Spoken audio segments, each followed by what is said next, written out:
So last week we spoke about Mamzerim. We spoke about the terrible predicament that one who's a Mamzer finds himself in.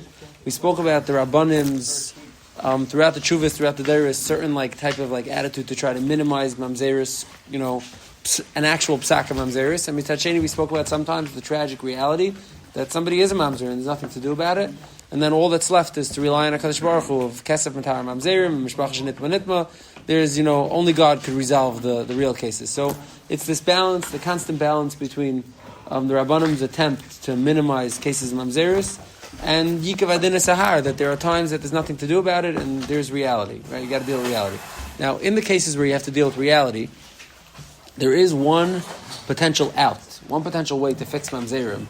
That's a very interesting mahalach that exists, and that's what I want to discuss today. I want to open with a shaila that the Minchas Yitzchak has in Minchas Yitzchak in Chelek Hey, Tshuva Mem Zayin. This is a tshuva that's written in 1965. I want to read you the shaila, and then we'll open up this. We'll open this up all the way. The shaila is as follows. He says, "L'sibas yesh itanu." He says, "B'irenu." This is a rav who's a rav in Munkach. Munkach after the war. So Munkach, Hadar ben Munkach, not Munkach before the war. He says as follows: Yeshi tanu b'irenu. We have in our city karv leminyan asara bachurim, close to a minyan of 10 bachurim. Asher l'sibas ha'ma'apeicham mitiltal ha'mishpachas ba'artzis pezureim, because of the major disruption in family structure throughout the war and communism. Achar asher neskabtzu Deutschland nestraknu hanashim fine, and then several instances of impurity developed. The young men didn't check properly about their spouses. They took women that they chose. Right after liberation in 1945. These were just free agents. There was no Rav or Bezdin who was in charge of anything. And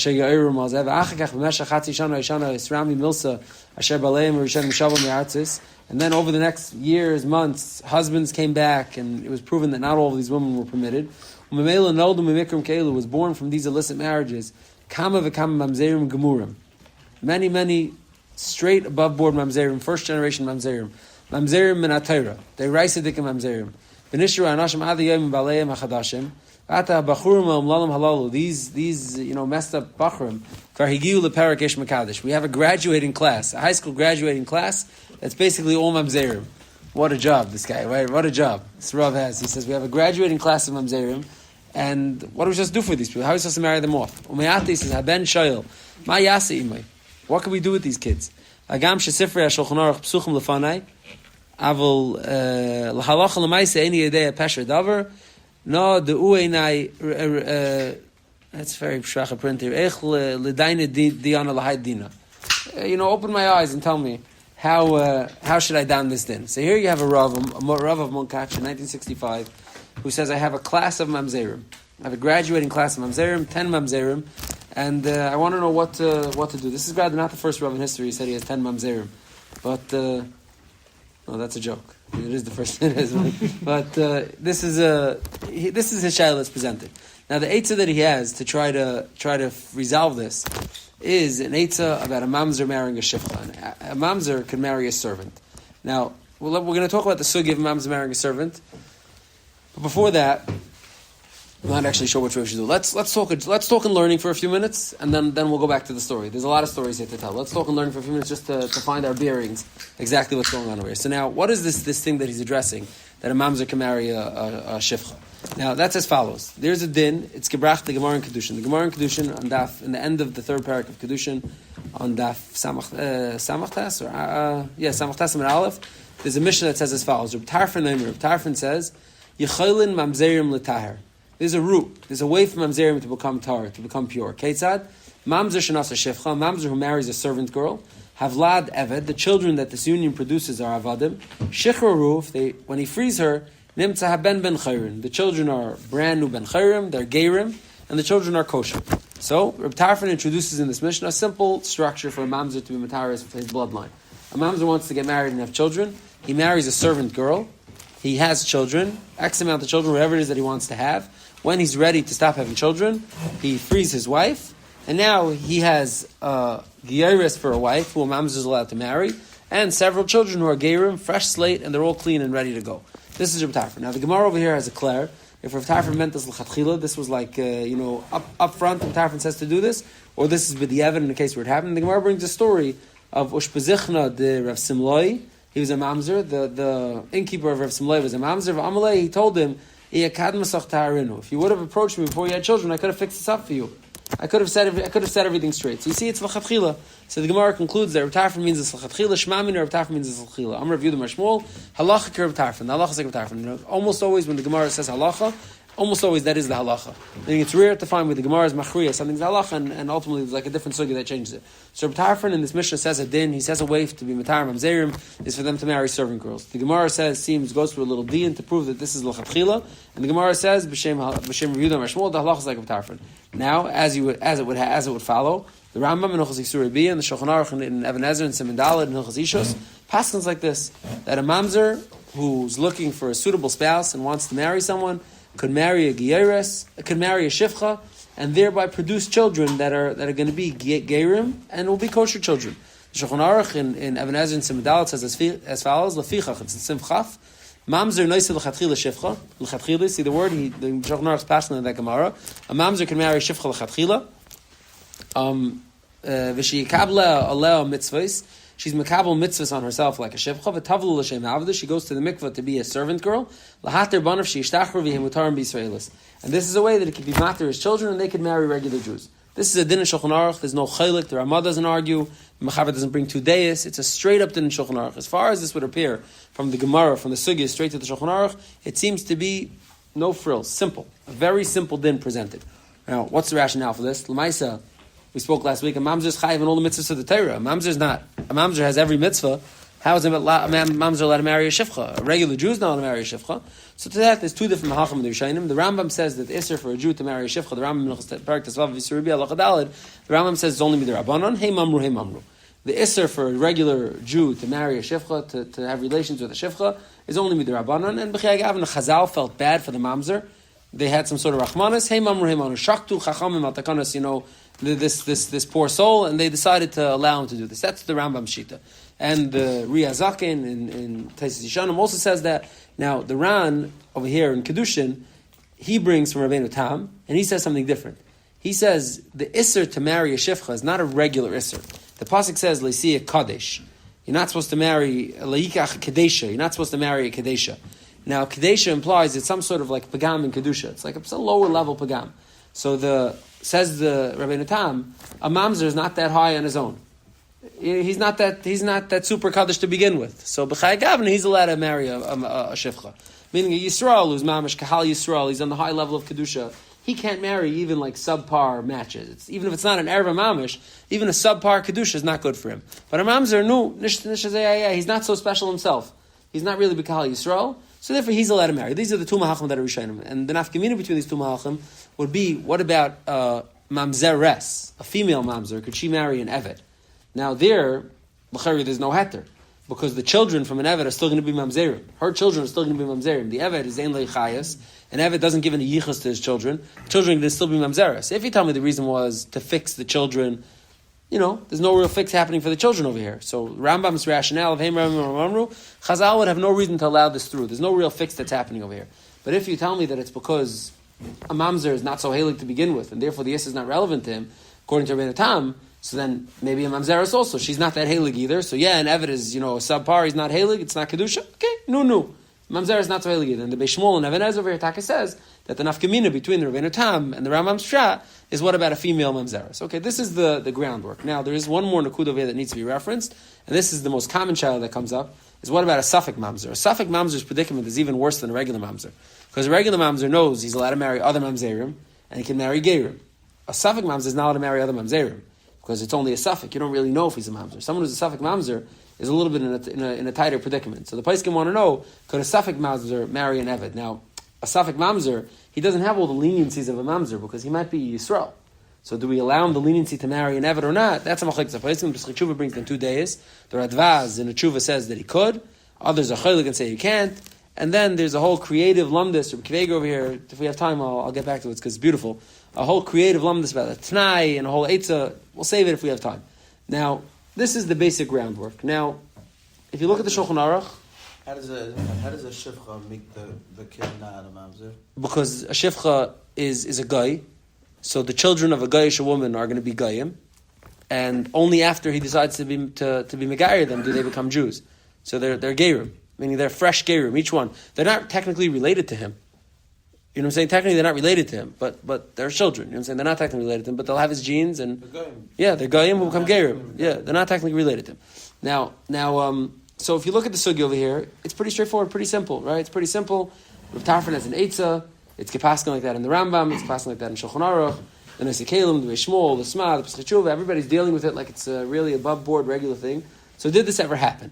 Is this a real thing? Meaning, it's great. This is great for the books, but did it really happen? And because and therefore we'll know if there's what to talk about. So now let's talk stories a little bit.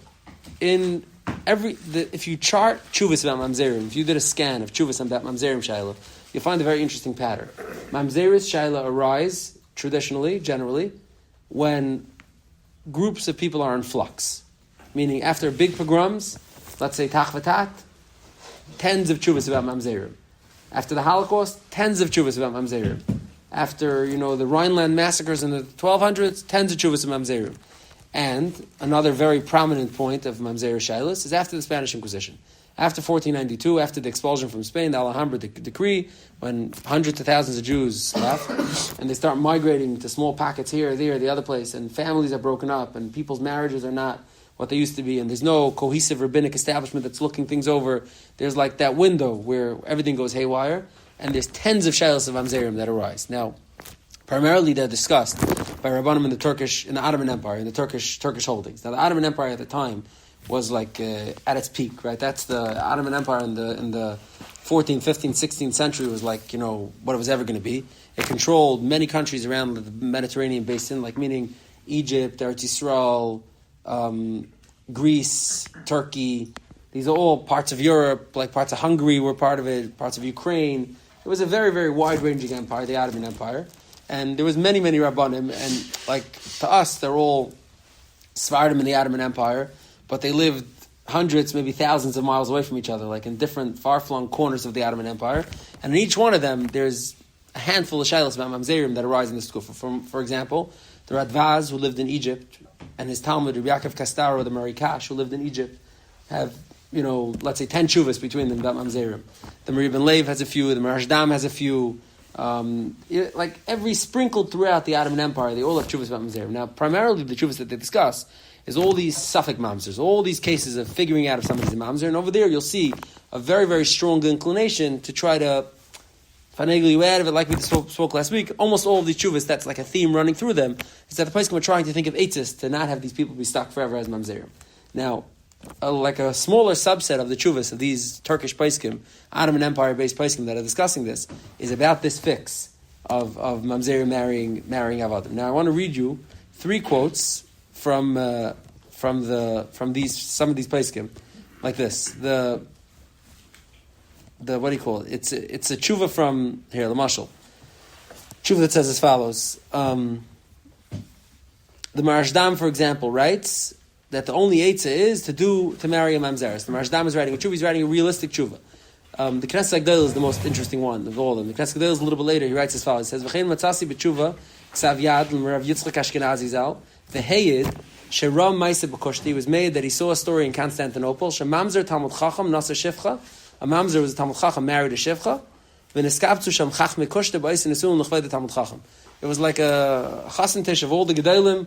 It was a mamzer and a Shifcha. This is the direct quote from the Knesset Agdel, quoting from an earlier tshuva ksav yad from an earlier day. Knesset Agdel is a little bit later. Additionally, the Radvaz has a tshuva about it, the Marashdam has a tshuva about it. There's a few tshuvas from the Turkish Empire that are clearly quoting weddings that transpired between an Eved and a Shifcha. Between a mamzer and a Shifcha. What do you say? Yes, it's not a wedding, but it's a wedding. They were getting married. They were making a chasana. He's writing about a chasana. Rabbi Yitzchak Ashkenazi is writing about a chasana. He's writing about a chasana with gedolim sitting there. Now, do you make Sheva brachas? No. Do you say brachas chasanim? No. But what's interesting is, I found this in a sefer, such a random thing. Now, I don't know that it's not really about this, but there's a sefer, Ba'al Yaakov, from like a big chayker. He writes as follows. He found a tshuva from, I forgot who the tshuva is from, with a birchas nesuim fa'avadim. a bracha that was made up from the Surim for Avadim. I want to read it for you. Baruch Ata Hashem Elokeinu Melech HaOlam, Koinen Meisharim Mizug Nefradim. Hashem, who makes seder from Zug Nefradim. Yad B'Amim Lisa Avadim. Mar B'Smachis Mafli Lasas Lahancha La'amei Avadim V'Shvachis. Taisiv, it's a beautiful rhyme. Taisiv Yadcha Liknes Yuma Me'es Agayim V'Tiknu Me'em Eved V'Ama Kakasav Avdecha V'Amascha Sheyilcha Me'es Agayim Me'em Tiknu Eved V'Ama L'Ksiv Baruch Ata Hashem Elokeinu Shem V'Yichna Eved Lama Baruch Ata Hashem Mar B'Smachis B'Yisrael. Hashem was Mar B'Simcha in Klal Yisrael. That's a fascinating little like shtickle over here. Now, I don't think it's not talking about Jewish men marrying the slaves. It's talking about slaves marrying slaves. When does it say? This is in the same school, 1500s. No. Oh, I don't know. That's what I'm saying. We said wedding with air quotes. Right. There was some sort. Clearly, from this, there's some sort of ceremony. This is in.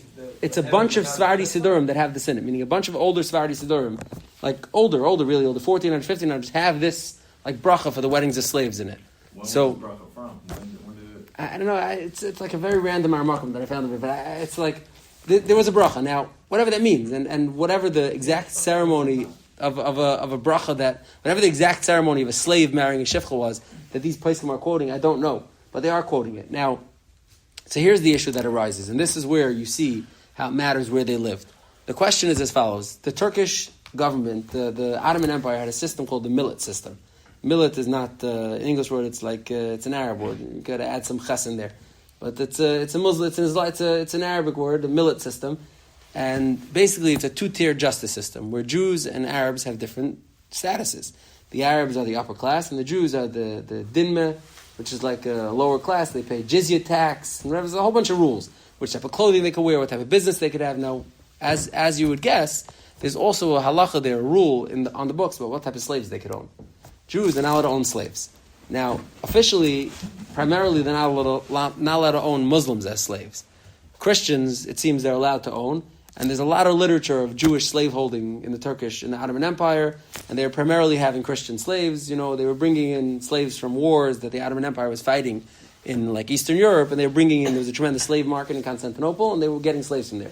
But they also had some Muslim slaves, plenty of Muslim slaves, and officially, by the book, under this law, they were not allowed to have these slaves.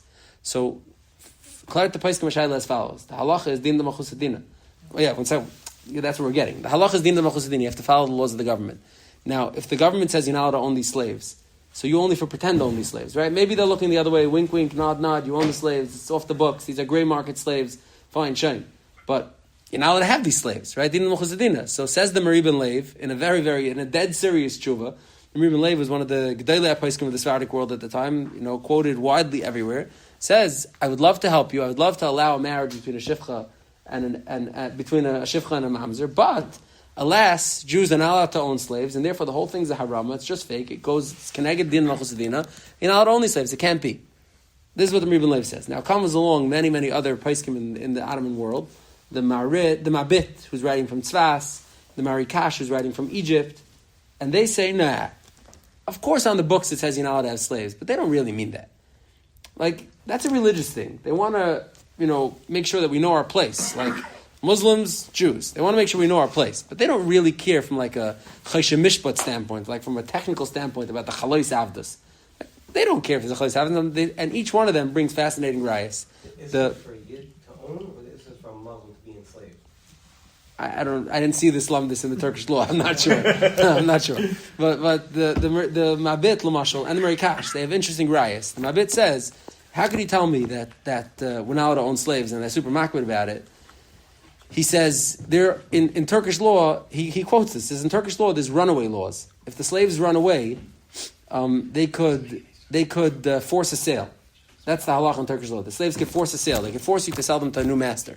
He says, and guess what happens when a Jewish-owned slave runs away and she goes to the local magistrate, the local court?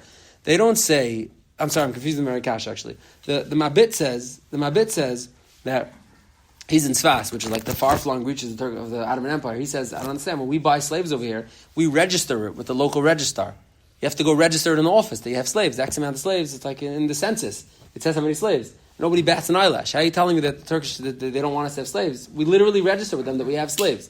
If it says elamai, it's just some sort of religious edict. It depends how from the governor is, and our governor is not that from, so big deal. It's not, and he's chaylik on the Mary Van for this. The Mary Cash says something even more interesting. He says this, the runaway laws.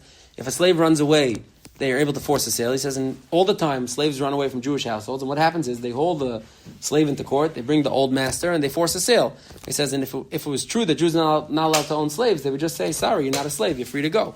They never say that. They make the new master pay the old master, and they transfer the possession of the slave with a contract from one master to the other master. Clearly, he says, the government recognizes, whether it's with a wink, they recognize the Jewish ownership of slaves, and the din of Malchus Din aspect should be put on ice. It's not relevant over here. And because of this, these other Paiskim say that no, even though the Turkish law on the book says no slaves, you're allowed to have slaves, and this would be allowed.